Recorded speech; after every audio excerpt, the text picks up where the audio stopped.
Hello students, welcome to digital ventures. मेरा नाम है कासिफ अंसारी और हम पढ़ रहे हैं टॉपिक जिसका नाम है the president of India, Bharat के राष्ट्रपति। और भारत के राष्ट्रपति में अब मैं एक ऐसी चीज पढ़ाने जा रहा हूं, प्रेसिडेंट इलेक्शन। बहुत ही शानदार। भारत में राष्ट्रपति का चुनाव अब हम पढ़ेंगे। भारत के राष्ट्रपति का चुनाव अब हम पढ़ेंगे और सच्चाई बताऊं तो हमारे देश के 99% लोगों को नहीं मालूम कि देश का राष्ट्रपति कैसे चुना जाता है। 99% लोगों को नहीं मालूम कि देश का राष्ट्रपति कैसे चुना जाता है। किताबों से आप पढ़ेंगे तो आपको समझ में नहीं आएगा और 90% टीचर्स भी इसे नहीं पढ़ाते हैं, क्योंकि अनफॉर्चुनेटली 90% लोगों को आता नहीं है। तो प्रेसिडेंट का इलेक्शन कैसे होता है, आपके एग्जाम में क्वेश्चंस पूछे जाते हैं। ठीक है, तो आइए प्रेसिडेंट्स इलेक्शन पढ़ते हैं। थोड़ा सा समय लगेगा, लेकिन आज आपको जीवन भर की समस्या का निवारण हो जाएगा। आज के बाद आप कभी नहीं कहेंगे कि सर हमें प्रेसिडेंट ऑफ इंडिया नहीं आता है इलेक्शन। आज के बाद आपको प्रेसिडेंट का इलेक्शन समझ में आ जाएगा। देखिए, सबसे पहली बात,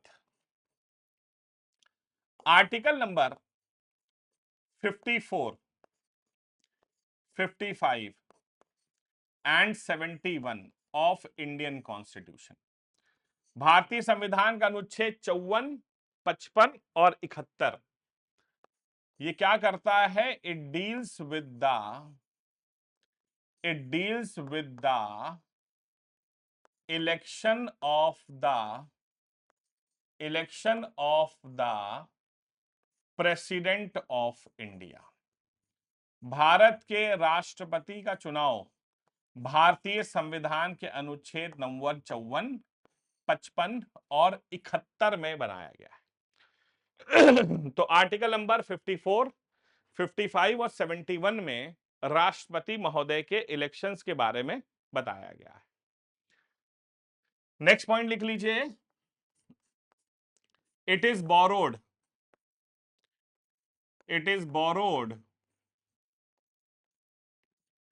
from the constitution of Ireland. इसे जो है हमने आयरिश कॉन्स्टिट्यूशन से बोरो किया है। अब क्वेश्चन ये आता है कि भारत के राष्ट्रपति कैसे चुने जाते हैं? क्या भारत के राष्ट्रपति को भारत की जनता डायरेक्टली इलेक्ट करती है? नहीं। तो प्रेसिडेंट ऑफ इंडिया जो है वो directly elected by the people of India नहीं होते, बल्कि ही इज इनडायरेक्टली इलेक्टेड। राष्ट्रपति को जो है प्रत्यक्ष रूप में नहीं बल्कि अप्रत्यक्ष रूप में चुना जाता है। मतलब राष्ट्रपति को जो है जनता नहीं बल्कि जनता के रिप्रेजेंटेटिव्स चुनते हैं। अब जनता के रिप्रेजेंटेटिव्स कौन होते हैं? एमपी और एमएलए होते हैं। तो नियम तो यह कहता है कि जब राष्ट्रपति का इलेक्शन हो तो आपके क्षेत्र के एमपी एमएलए आपके क्षेत्र में आए, बड़ी बड़ी जनसभाएं करें और जनता से पूछें कि आपके पसंद का कैंडिडेट कौन है, और जो जनता कहे उसको जो है राष्ट्रपति चुन लेना चाहिए। लेकिन ऐसा होता तो नहीं है भाई। एमपी एमएलए वोट उसको डालते हैं जिसको उसकी पार्टी कहती है। तो सच्चाई बताऊं, चाहे हमारे देश में कुछ भी हो जाए, राष्ट्रपति बनेगा वही, राष्ट्रपति हमारे देश में बनेगा वही जो पार्टी केंद्र सरकार में होगी। भाई केंद्र सरकार में जिस पार्टी का बहुमत होगा उसके पास ज्यादा एमपी एमएलए होंगे, तो जाहिर सी बात है वही चुनाव जीत जाएंगे। ठीक है, तो राष्ट्रपति जो है वो directly elected by the people नहीं होते हैं। ठीक है, तो लिख लीजिए, the president of India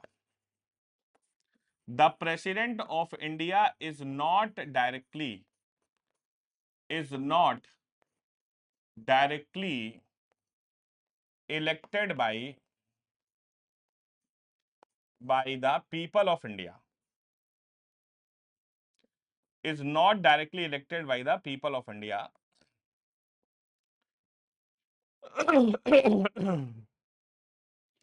is not directly elected by the people of India, but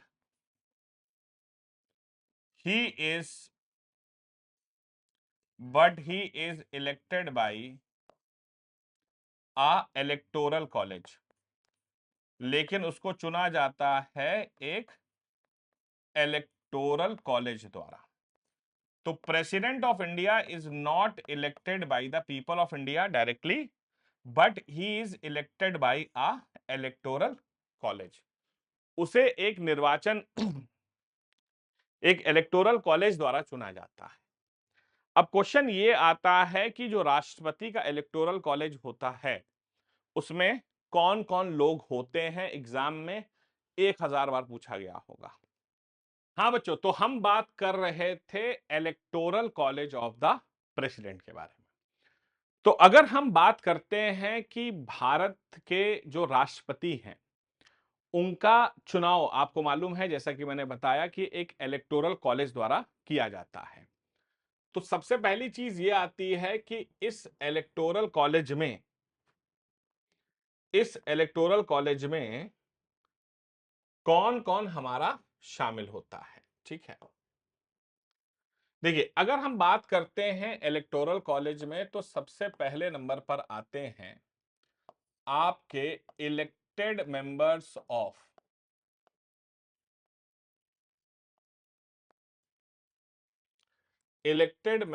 of the parliament, संसद के निर्वाचित सदस्य, जिन्हें हम कहते हैं एमपीस। कहां के? लोकसभा प्लस राज्यसभा। तो लोकसभा और राज्यसभा के जो हमारे इलेक्टेड मेंबर्स होते हैं, ये हमारा इलेक्टोरल कॉलेज है। तो इलेक्टोरल कॉलेज में 3 तरह के लोग शामिल किए जाते हैं। तो सबसे पहले आते हैं elected members of the parliament, हमारे देश की संसद के जो इलेक्टेड मेंबर्स हैं। अब जैसे सचिन तेंदुलकर, रेखा अनुवागा, मणिशंकर अय्यर, शाबाना आजमी, मैरी कॉम, केटीएस तुलसी, रंजन गोगोई जैसे सदस्य वोट नहीं डाल सकते क्योंकि वो इलेक्टेड नहीं, नॉमिनेटेड सदस्य हैं। तो सिर्फ जो elected members of the parliament हैं वो वोट डालेंगे। इसके अलावा आपको मालूम है कि हमारे देश में 28 राज्य हैं और 28 राज्यों के जो विधानसभा हैं, जिन्हें हम लेजिस्लेटिव असेंबली कहते हैं, उनके सदस्य भी वोट डालते हैं। तो सेकंड नंबर पर आता है elected members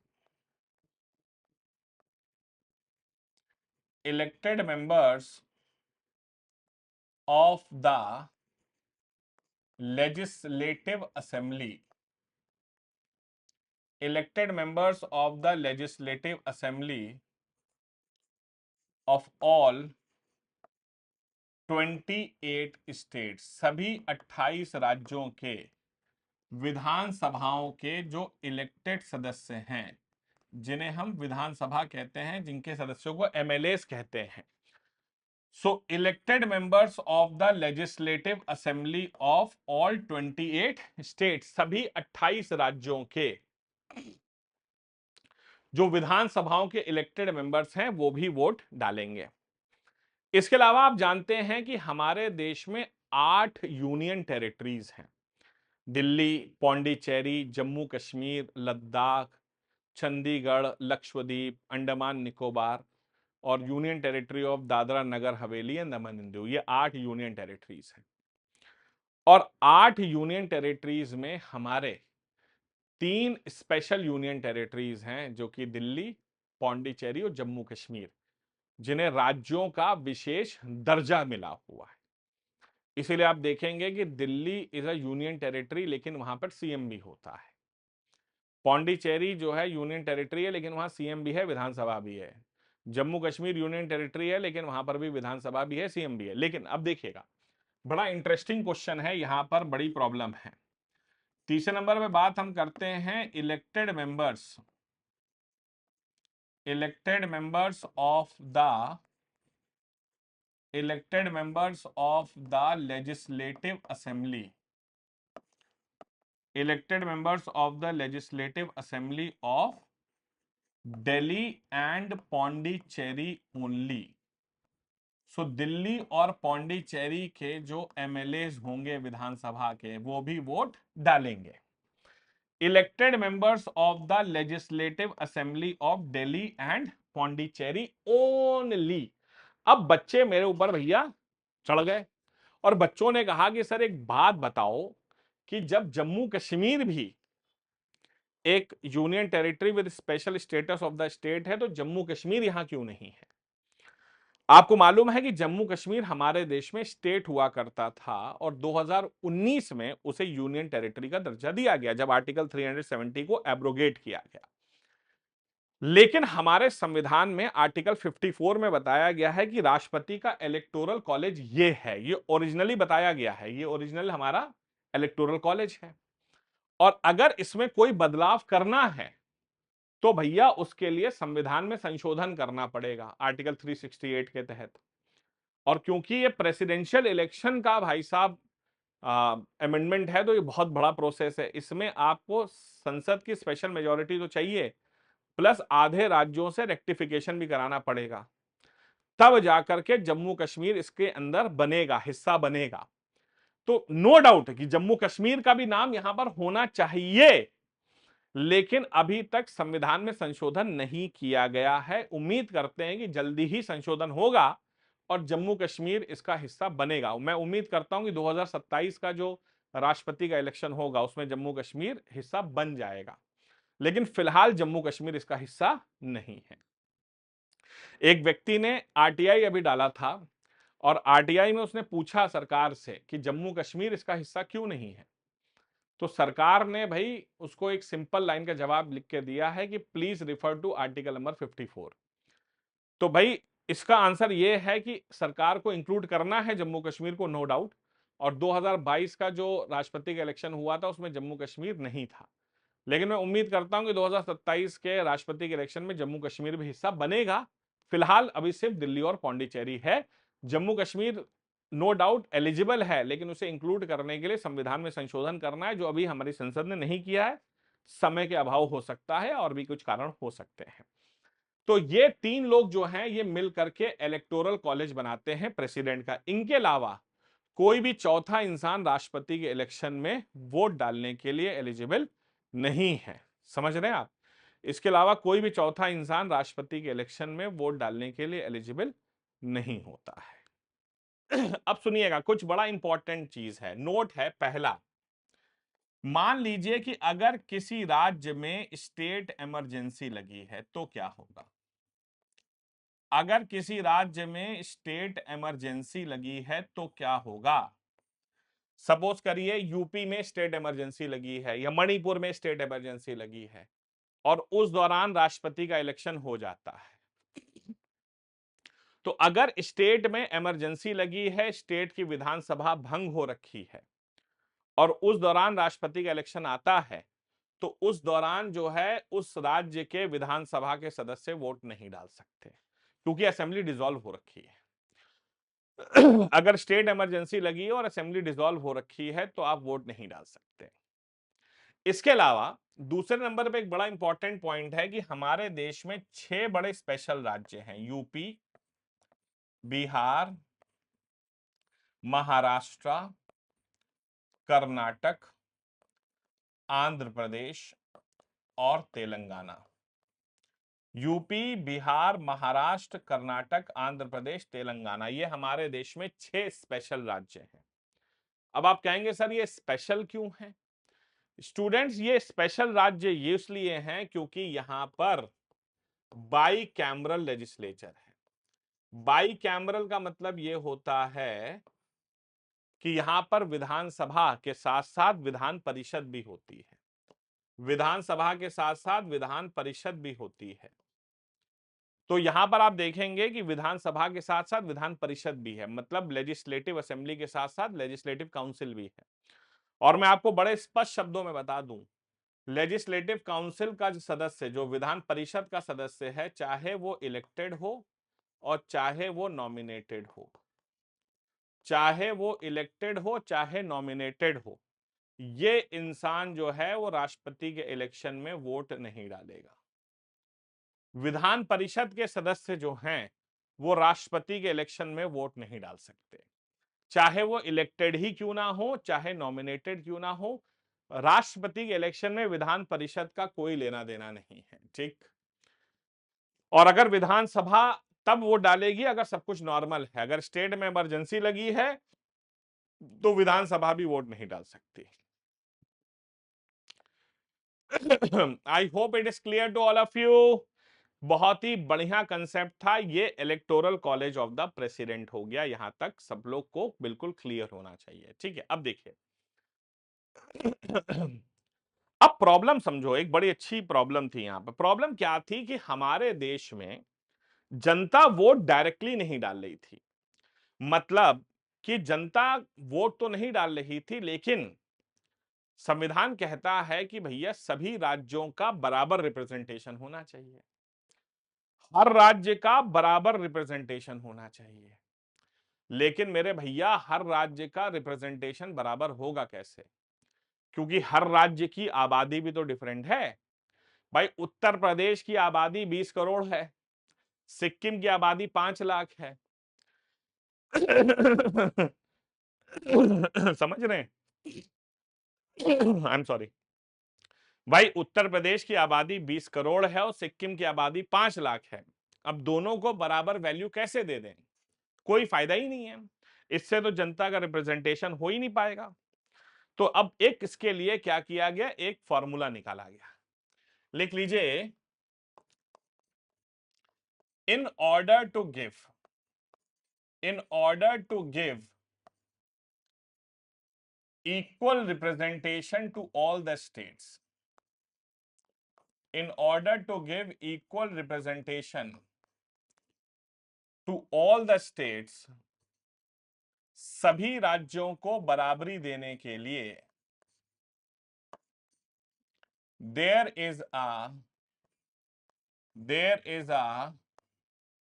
prescribed formula, there is a prescribed formula in the constitution।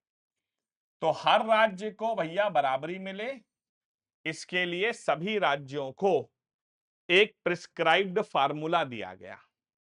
अब प्रिस्क्राइब्ड फार्मूला क्या है देखिए, तो प्रिस्क्राइब्ड फार्मूला ये है कि highest population is equal to maximum value.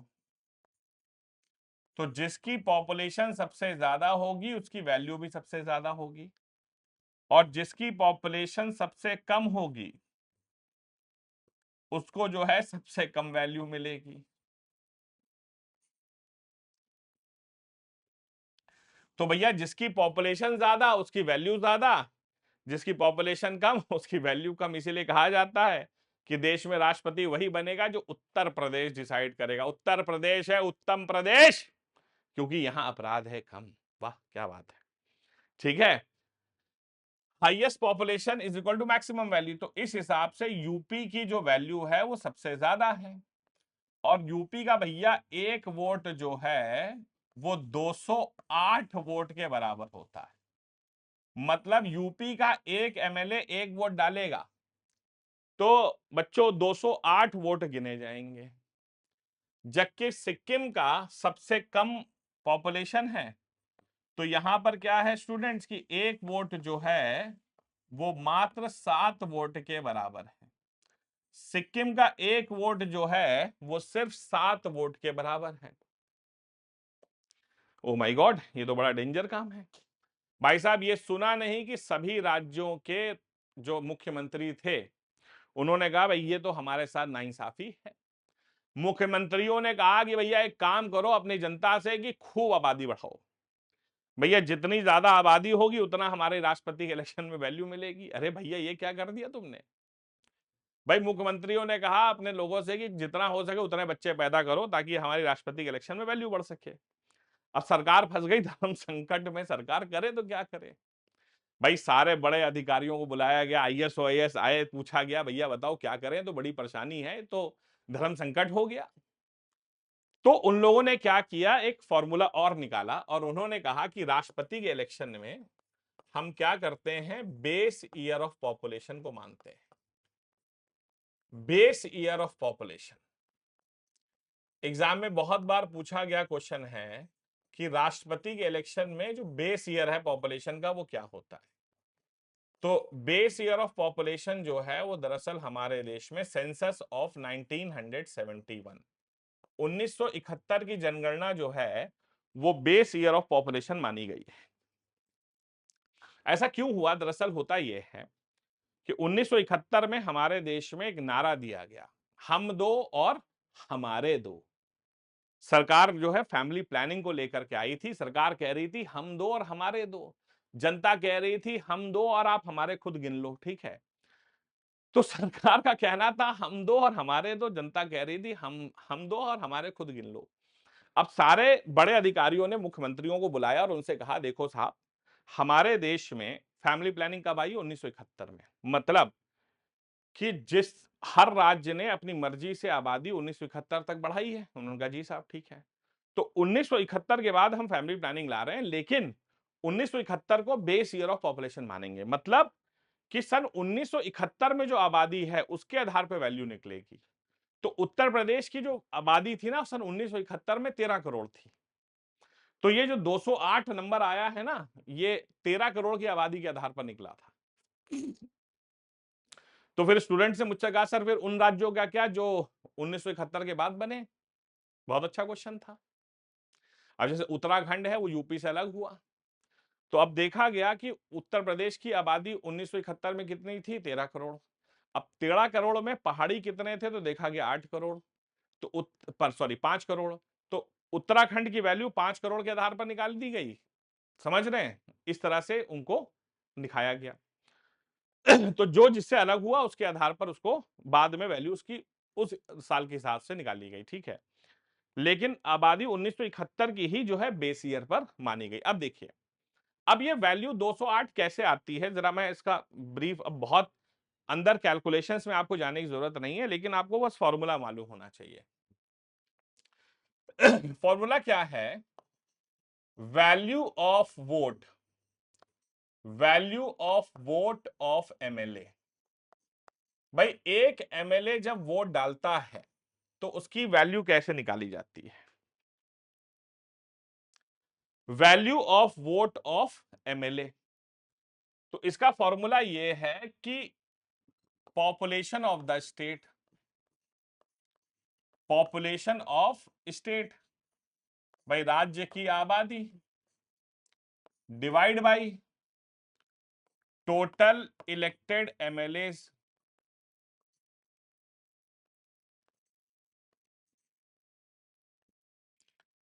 Into 1000। ये है। तो जैसे उत्तर प्रदेश की आप वैल्यू निकाल रहे हैं, तो उत्तर प्रदेश की जब आप वैल्यू निकालेंगे तो कटपिट करेंगे तो यहां पर ऐसे निकलेगा कि एक वोट जो है वो 208 वोट के बराबर है, और सिक्किम का एक वोट जो है वो कितना है? 7 वोट के बराबर है। लेकिन अब होता क्या है समझिएगा, यूपी की वैल्यू ज्यादा क्यों है?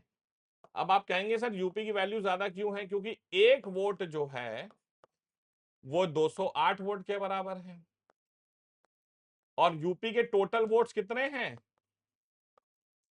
तो भैया यूपी के टोटल वोट्स हैं 403। 403 एमएलए हैं यूपी में। तो आप जो है यूपी की वैल्यू कैसे निकालेंगे? यूपी की वैल्यू आप निकालेंगे 208, सॉरी, यूपी की वैल्यू कैसे निकलेगी? यूपी की वैल्यू निकलेगी 208 इंटू 403।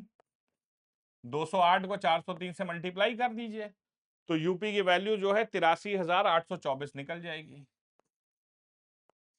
तो भैया ये देखिए, अकेले 83,824 वोट तो अकेले उत्तर प्रदेश से आ जाते हैं।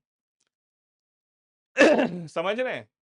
तो यूपी का एक वोट 208 वोट है, टोटल वोट्स 403 है, तो यूपी की वैल्यू 83,824 वोट के बराबर है। वहीं अगर आप सिक्किम को देखें तो सिक्किम का आप देखिए कि एक वोट कितना है? एक वोट जो है सिक्किम का 7 वोट के बराबर है, और सिक्किम में टोटल कितने वोट्स हैं? 32।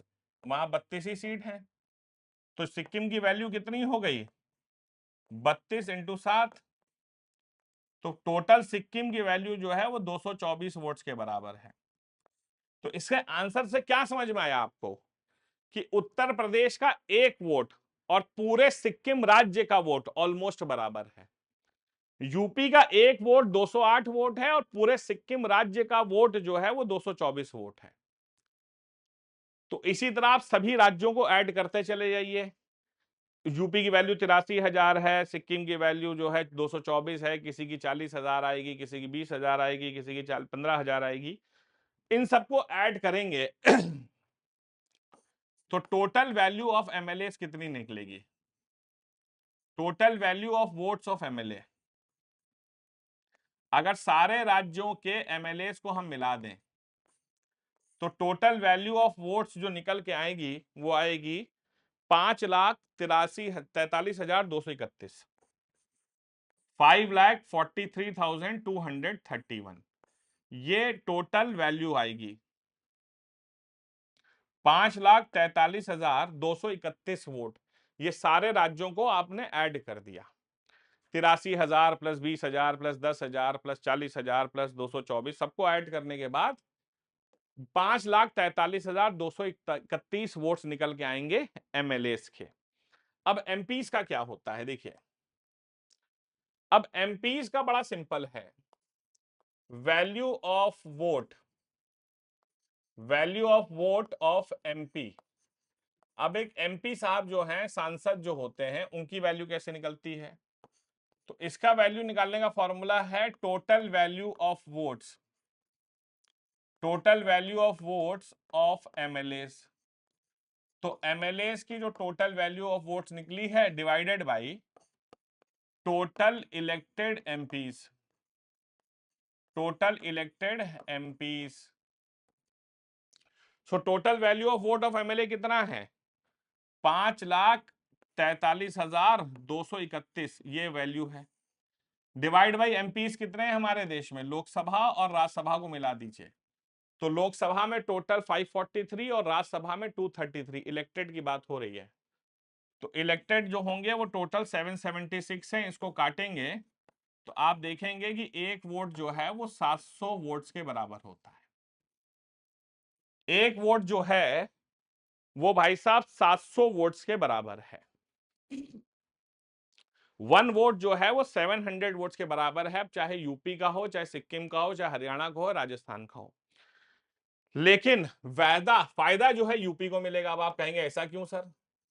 फायदा यूपी को क्यों मिलेगा? देखो, एक वोट जो है बच्चों वो 700 वोट के बराबर है, सबके लिए बराबर है, ठीक है। लेकिन फायदा यूपी को है क्योंकि यूपी के पास लोकसभा में 80 और राज्यसभा में 31 सीटें हैं, मतलब यूपी के पास टोटल 111 सीटें हैं। तो यूपी की वैल्यू कितनी हो गई? 111 इंटू 700। देख रहे हैं? तो यूपी की वैल्यू फिर बहुत ज्यादा हो गई। 111 इंटू 700, एक वोट 700 के बराबर और 111 वोट कितने के बराबर? आप देख रहे हैं 80,000 के आसपास यहां भी आ गया। तो यूपी को फायदा ज्यादा होता है, यूपी के पास सीटें ज्यादा है यहां पर। तो इस तरह से आप वोट निकाल देंगे किसका? एमपीस के बाद एमएलए का भी निकाल देंगे। सॉरी, आप जो हैं एमपीस का भी निकाल देंगे। तो अब आप क्या करेंगे? Total value of votes, total value of votes of MPs. तो एमपीस की वैल्यू ऑफ वोट कितनी है भाई? एक वोट 700 के बराबर है और टोटल वोट 776 है। तो 5,43,200 ये एमपी की वैल्यू है। तो 5,43,200, ठीक। तो एमएलए की 5,43,231, एमपी की 5,43,200। सो फाइनल जो अगर देखा जाए तो राष्ट्रपति के इलेक्शन में टोटल वोट्स कितने पड़ते हैं? राष्ट्रपति के इलेक्शन में टोटल वोट्स कितने पड़ते हैं? तो राष्ट्रपति के इलेक्शन में टोटल वोट्स पड़ते हैं 10,86,000, 10,86,431 वोट्स। ये टोटल वोट्स पड़ते हैं राष्ट्रपति के इलेक्शन में। तो राष्ट्रपति के इलेक्शन में जो टोटल वोट्स होंगे वो 10,86,431 वोट्स के बराबर होते हैं। ठीक है, यहां तक याद रखिएगा। अब देखिए तो इस तरह से राष्ट्रपति के इलेक्शन में टोटल वोट्स निकाले जाते हैं। अब बात ये आती है वोटिंग कैसे होती है।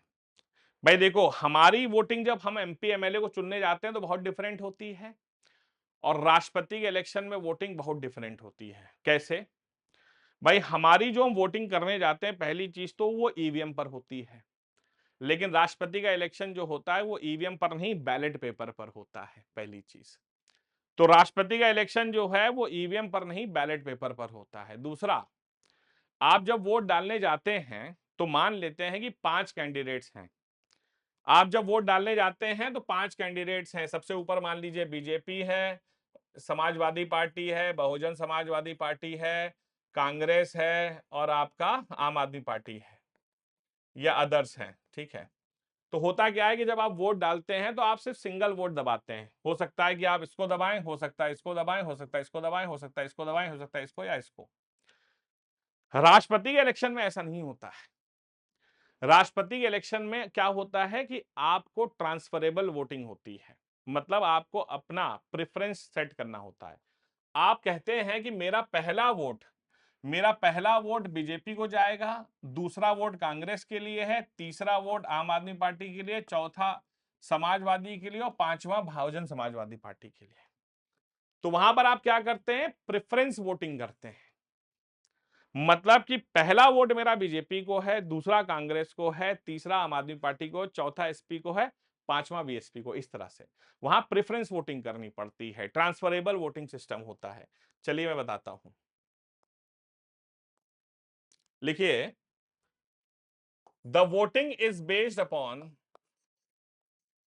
The voting is based upon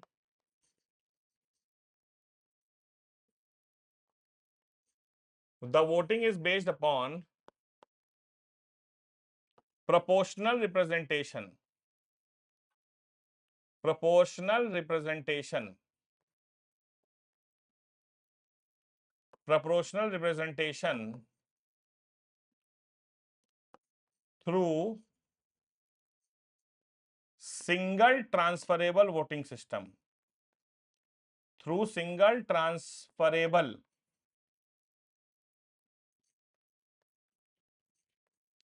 single transferable voting system के आधार पर होता है। तो single vote plus transferable voting system. और दूसरी चीज कि ये जो है वो सीक्रेट बैलेट पर होता है, मतलब कि it is not held through EVM, ballot paper के थ्रू होता है, सीक्रेट बैलेट के थ्रू होता है। तो single vote plus transferable voting होती है। इसका मैं बड़ा आसान तरीका आपको बताता हूं। सपोज करिए कि राष्ट्रपति के इलेक्शन में टोटल 100 वोट पड़े। सपोज करिए राष्ट्रपति के इलेक्शन में टोटल 100 वोट पड़े। ठीक है, 5 कैंडिडेट खड़े हुए थे, ए, बी, सी, डी और ई। ए को मिले हैं 10 वोट, बी को मिले हैं 15 वोट, सी को मिले हैं 20 वोट, डी को मिले हैं 25 वोट, ई को मिले हैं 30 वोट। तो इस तरह से 100 वोट हो गए। अगर हमारे देश में अगर ये राष्ट्रपति का इलेक्शन ना होता तो कौन विजेता घोषित होता? अगर राष्ट्रपति का इलेक्शन ना होता तो ई घोषित हो जाता, क्योंकि इसको सबसे ज्यादा वोट मिले हैं। लेकिन राष्ट्रपति के इलेक्शन में ऐसा नहीं होता है। राष्ट्रपति के इलेक्शन में वो जीतेगा जिसको 50% प्लस 1 वोट मिलेगा। तो भैया जिसको 50% प्लस 1 वोट मिलेगा वो विजेता घोषित होगा। मतलब कि 51 वोट मिलना मैंडेटरी हो जाएगा। तो जब पहला पर्चा खोला जाता है तो देखा जाता है किसके नाम के आगे 111111 लिखा हुआ है। तो ए के आगे 1 लिखने वाले 10 लोग थे, बी के आगे 1 लिखने वाले 15 लोग थे, सी के आगे 20 लोग थे, डी के आगे 25 लोग थे, ई के आगे 30 लोग थे। लेकिन यहां पर यह साबित हो गया कि फर्स्ट राउंड की काउंटिंग में विजेता घोषित नहीं हो पाया, क्योंकि यहां पर हमें 51 वोट तक पहुंचना ही है। अब इसके लिए क्या करा जाएगा? सेकेंड राउंड ऑफ काउंटिंग शुरू होगी, और सेकेंड राउंड ऑफ काउंटिंग में फिर पर्चे खोले जाएंगे, फिर देखा जाएगा किसके नाम के आगे 222222 लिखा हुआ है। तब भी नहीं हुआ तो थर्ड राउंड ऑफ काउंटिंग होगी, फिर फोर्थ राउंड होगी, ऐसे चलता रहेगा। हालांकि मैं आपको एक बहुत बड़ा स्पष्ट आंसर दे दूं कि हमारे देश के इतिहास में आज तक सिर्फ एक बार ऐसा हुआ है जब विजेता जो है वो सेकेंड राउंड में जीता है। आज तक भारत के इतिहास में सिर्फ एक बार ऐसा हुआ है कि विजेता जो है वो सेकेंड राउंड में जीता है, वरना फर्स्ट राउंड में ही विजेता घोषित कर दिया जाता है। वो साल था 1969 का, जब वीवी गिरी साहब देश के राष्ट्रपति बने थे, तो सेकेंड राउंड की काउंटिंग हुई थी। वरना क्या होता है कि कैंडिडेट्स जो होते हैं वो बहुत पावरफुल होते हैं, रूलिंग पार्टी के होते हैं, और उनके सामने कोई खड़ा होता है तो कोई फायदा नहीं होता है। आजकल हालत ये हो गई है कि अगर 10 लाख वोट पड़ते हैं तो उसमें से 8 लाख वोट एक आदमी जीत जाता है, 80% वोट मिल जाते हैं पहले राउंड में, तो सेकंड राउंड की जरूरत ही नहीं पड़ती है। ठीक है, तो ये कंसेप्ट हमारे देश में बनाया गया। अब देखिए, बड़ा अच्छा कंसेप्ट है, यहां पर लिखिए, sorry,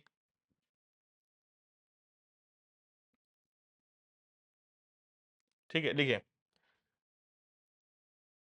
the person who gets the person who gets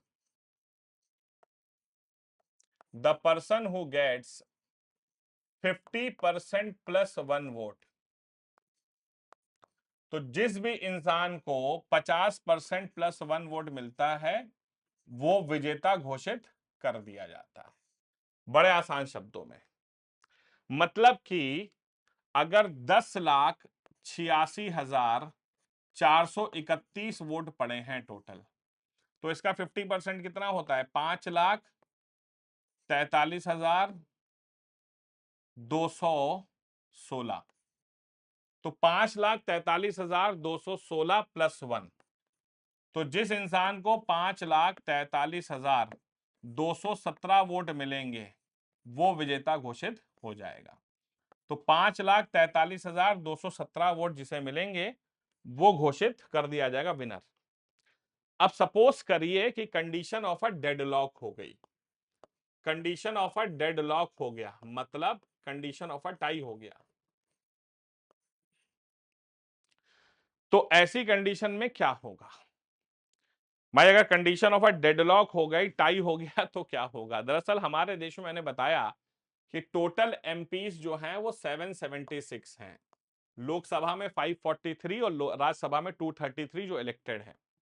लेकिन हमारे देश में एक एमपी साहब ऐसे हैं, उनसे कहा जाएगा कि तुम एक काम करो, अभी वेट करो, जब टाई होगा तब तुम वोट डालना। और देश को आजाद हुए बेटा 70 साल हो गए हैं भाई साहब, उसका नंबर ना आया आज तक वोट डालने का।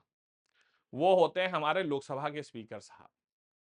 लोकसभा के स्पीकर साहब जो हैं इंतजार करते हैं टाई होने का, और 70 साल हो गए आज तक उनका नंबर तो आया नहीं। ठीक है, तो अगर कंडीशन ऑफ अ टाई हो गई, डेडलॉक हो गई, तो उस कंडीशन में स्पीकर ऑफ लोकसभा अपना वोट डाल सकते हैं। स्पीकर ऑफ लोकसभा अपना वोट डाल सकते हैं।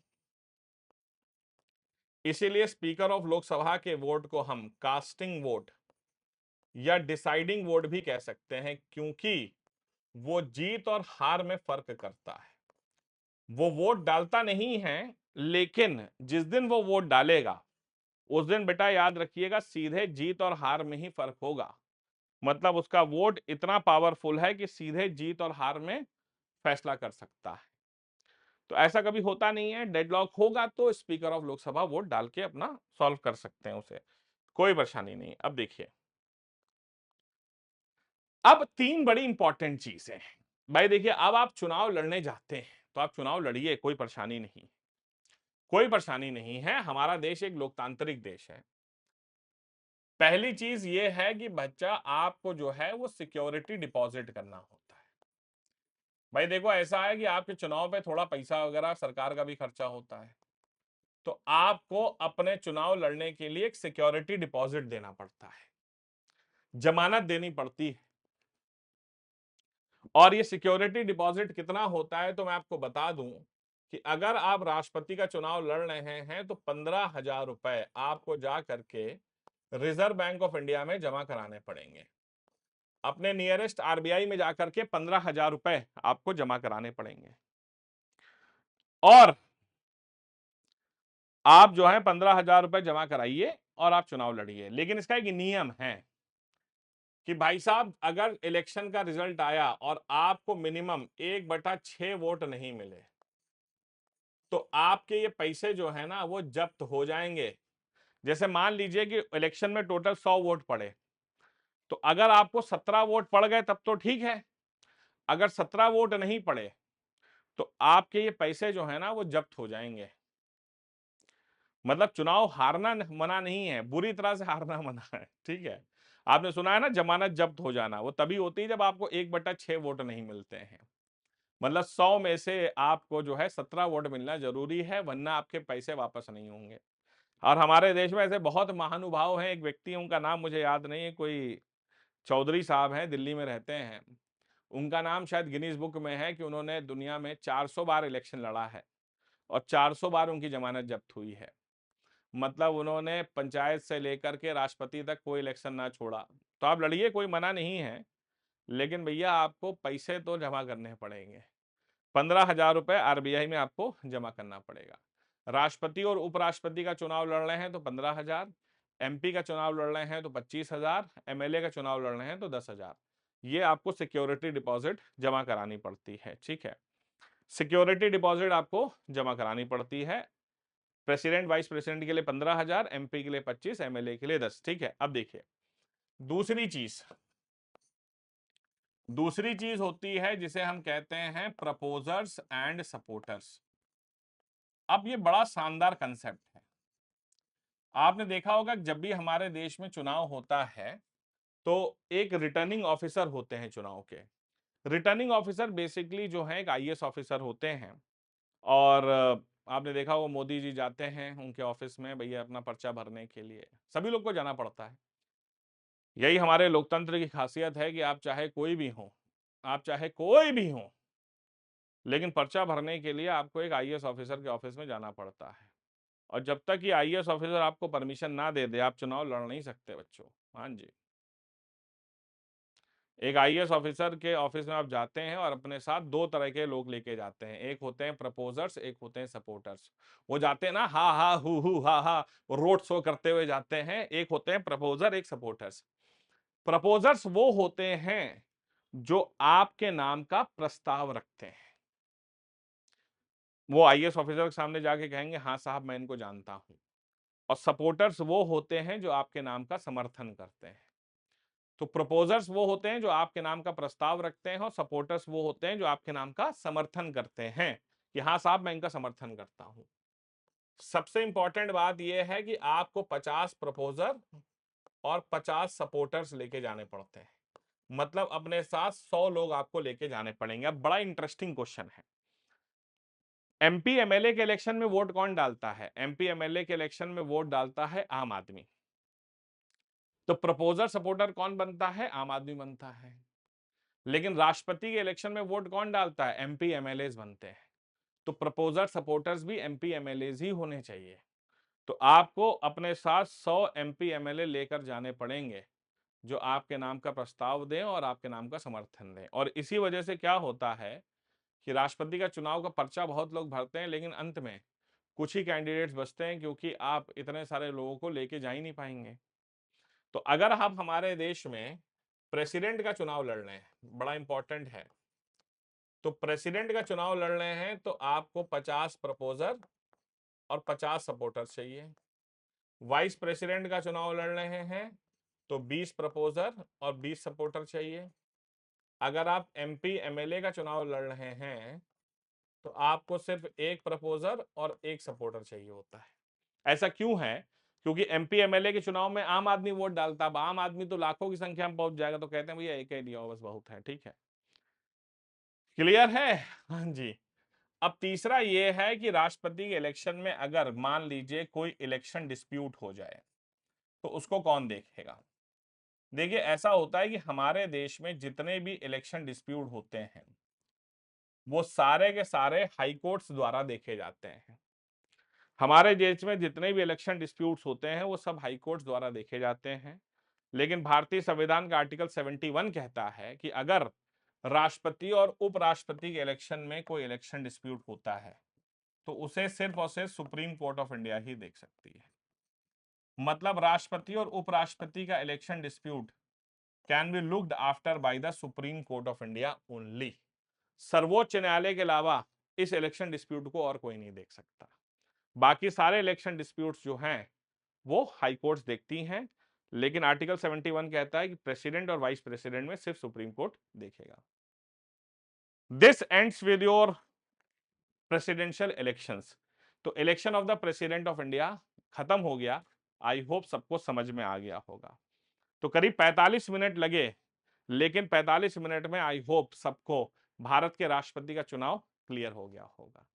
कोई डाउट हो तो कमेंट सेक्शन में जरूर डाल दिएगा। मिलते हैं अगली क्लास में। Do take care of yourselves. जय हिंद, जय भारत एंड वंदे मातरम।